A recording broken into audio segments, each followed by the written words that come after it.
So I think most of you know me here, but for those of you who don't, firstly, welcome. Secondly, I'm Sam, and normally you can find me at the back trying to make the tech work. And if you can't find me there, you can find me up here trying to play the right notes on an instrument. But so I was given Proverbs 9 to talk on, and I have to admit, when I first read it, my reaction was something along the lines of, and And that was about as far as I got. Because, what's going on? Wisdom builds her house. She invites some people in. We get some teaching about what wisdom is. And then we hear about Folly, who's also calling people in, but then everyone's dead. And that's kind of it. And it felt a bit sudden. I felt like it had been cut short. And I think part of that confusion arises because I was born and raised in England, and so I've been taught to expect in a story a beginning, a middle, and an end.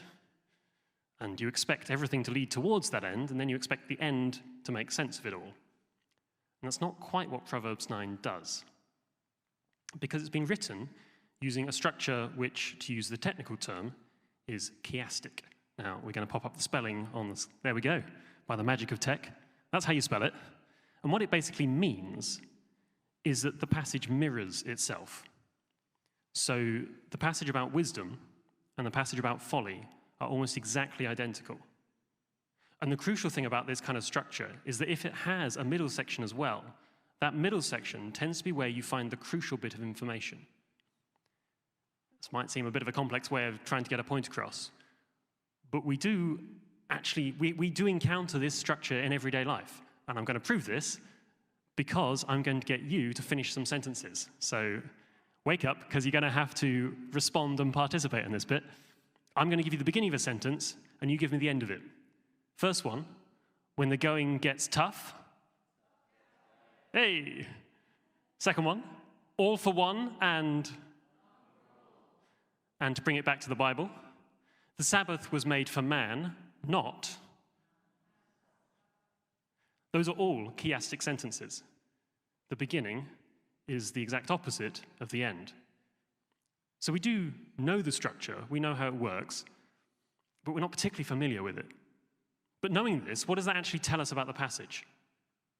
Well, firstly, it presents us with a very clear choice between wisdom and folly. But who are they? Because they're personified. And how do we choose between them? And this is where that crucial middle section comes in. So we've got 6 verses about wisdom, we've got 6 verses about folly, and in the middle we have verses 7 to 12, which are that middle section. Now, for the sake of time, we're just going to be looking, for now, at verses 10 to 12. And I'm going to remind us of them, I'm going to read them out again, and they're going to come up on the screen. So it is the fear of the Lord is the beginning of wisdom, and knowledge of the Holy One is understanding. For through wisdom your days will be many, and years will be added to your life. If you are wise, your wisdom will reward you. If you are a mocker, you alone will suffer. So verse 10 tells us that wisdom begins with the fear of the Lord. But what does the fear of the Lord mean? Now, Richard actually talked about this 2 weeks ago, but if you're anything like me and can barely remember what happened on Friday, then what happened 2 weeks ago is completely disappeared. So we're going to have a quick recap to get us back on board. And the crucial thing we need to remember is that we're not talking about that panic, anxiety-ridden fear that you experience when you're scared of something, when you're anticipating pain or harm. That's not what we're talking about. What we are talking about is an attitude of awe, reverence, wonder that comes from a true understanding of who God is. To try and help you understand this, think of the most spectacular thing you've seen in nature. Say a huge mountain or an enormous waterfall or the most spectacular sort of landscape you've ever seen. Remember that sense of amazement, that awareness of how tiny you are in comparison to it, that desire to just stand there, not daring to say anything and just breathe it all in. And remember that feeling, multiply it, and now you're kind of getting close to what the fear of the Lord is. That's kind of the feeling we're talking about. And we're told that this is the beginning of wisdom. And this is crucial. Because if we forget that Proverbs places our relationship with God at the very heart of wisdom, then it would be so easy to look at Proverbs and think that it's just exalting human reason, that it's saying that our own wisdom, our intellect, is the means by which to achieve a good life. And that's simply not the case. Because without God, we don't end up like the wise in Proverbs. Proverbs says we end up like the mocker, the one we see in verse 7, insulting the person trying to give them wisdom. The mocker is someone who is convinced of their own opinion and unwilling to listen to what God has to say. To put it in the plainest terms, Proverb 9 argues that the wisest path is to follow God, and that to follow your own path is folly. That seems relatively simple, but how do we actually do that? How do we choose the right path? How do we not choose our own plans and desires? After all, King Solomon, who is famous for his God-given wisdom, couldn't do it. He got it wrong. Now, based on sort of our reading so far, you could see this good choice and bad choice between wisdom and folly, between God and your own plans and desires, and think, well, I must work harder, I must try harder to make that right choice. But that's not what Proverbs is saying, and I don't know about you, but I find that for me, that simply doesn't work. I can't make myself, simply by hard work, choose the right thing. For example, I have a terrible habit when I'm feeling socially awkward or insecure of starting to show off with sort of knowledge and cleverness. Problem is, one, I often get my facts completely wrong, and two, I tend to make other people feel insecure. So not long ago, I was performing near Castle Drogo in Devon. It's a very sort of big castle. It's quite modern, but it looks quite old. And somehow or other, the conversation had come around to the architecture of the castle. I can't remember why, but on that particular day, I wasn't feeling particularly great about myself. So I started saying, yes, the crenellations must be 12th century, and that archway can't be Norman. I think that bit's 15th century. That bit, yeah, it's probably 16th century inspired. All of my dates were about 100 years wrong. And not only that, but I realized that by doing so, I had made one of the other actors feel really insecure about herself. Now, I'm aware I do this, and each time I do it, I'm like, I can't do that again. And so I apologized to the actor and was like, I realize that I've done this, and I'm sorry. And each time I try not to do it again, but it's not always enough. As Paul points out in Romans, I do not do the good I want to do, but the evil I do not want to do, this I keep on doing.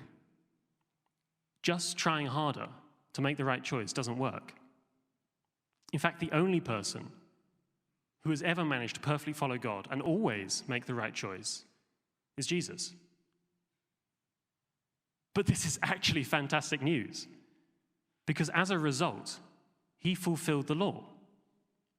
And so when he died on the cross for a crime he hadn't committed, he paid the price for a debt he hadn't incurred. And what's more, he paid that price with such abundance that we can claim part of it for ourselves. God has rescued us from this cycle of trying to do the right thing and failing, because he took upon himself the consequence of that, which is death. And so if we then say sorry and accept that forgiveness through Jesus, then we are clothed in his righteousness, and so our mistakes are covered by that righteousness. We don't have to pay the price for it anymore. Even better than that, if we then go on to live by God's Spirit, and he lives in us, he helps us to make the right choice by setting our mind on what the Spirit desires. In fact, Jesus makes us a promise. He says in Hebrews 8, which is quoting Jeremiah 31, we can pop this one up on the screen, I will put my laws in their minds and write them on their hearts. I will be their God, and they will be my people. So he's saying that he will make his will, his desire, a very innate part of us. It's not just going to be something that we've seen on the page and go, right, I must try and do this. It will actually become part of us so that we want to do it. In short, following Jesus is wisdom. Now, despite all of this help that we have on offer, we're still going to mess up sometimes. But even then, there's grace, because God works through our weaknesses. In 2 Corinthians 12, verse 9, Paul says that God said to him, "My grace is sufficient for you, for my power is made perfect in weakness." To give a more recent example, last Sunday, I think a lot of you were here, Lauren Windle spoke about her struggles with addiction to drugs and drink. And she said that, in her own words, "By the time I realized how important it was to make the right choice in those things," by which she meant not drinking and not taking drugs, "my ability to do so in my own strength had gone." She couldn't save herself from her addiction.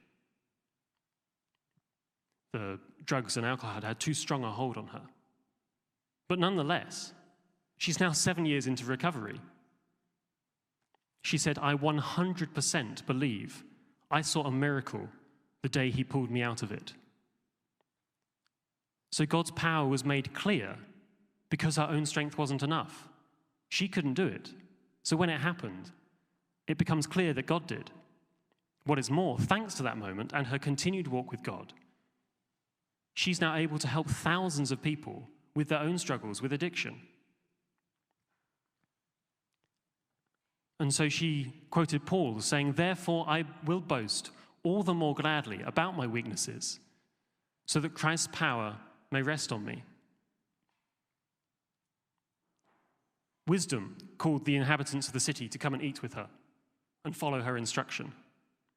And in just the same way, Jesus calls us into relationship with him, to follow him as a friend and a disciple. If we accept that call, he won't leave us struggling in his wake, trying to keep up. He gives us the strength to walk alongside him. And if we stumble, all we have to do is look to him, and his hand will be there to help us up. So, what does that look like practically? Verse 10 said, "Fear of the Lord is the beginning of wisdom." So the first step is to listen to and accept Jesus' call. We get to know Jesus and accept his offer to save us and let him do the things that we can't do. Now, a lot of us here have already taken that step. But if you haven't, or if you're feeling that maybe you've drifted a bit, you can come back. All you need to do is say in your heart, "Jesus, I'm sorry. Please forgive me. Thank you for your forgiveness. Come into my life again."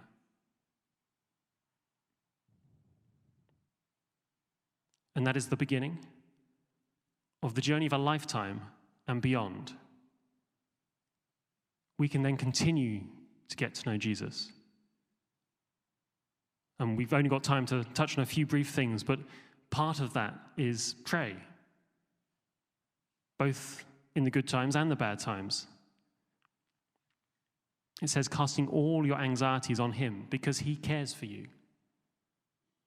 He will be there for you in the tough times and the good times. All relationships are strengthened through talking, through communication, and our relationship with God is just the same. And finally, no, that's not finally, almost finally, the other bit is read the Bible daily if you can. I used to really struggle with this, and I've found that having a reading guide, someone else telling me what to read, was being invaluable in helping me just get on with it and just read and get stuck into what is God's word.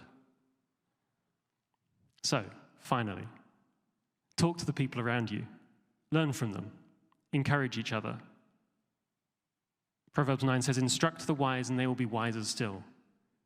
Teach the righteous and they will add to their learning." Wisdom has built her house. Let all who are simple That's all of us. Come to it, that they might leave their simple ways and live.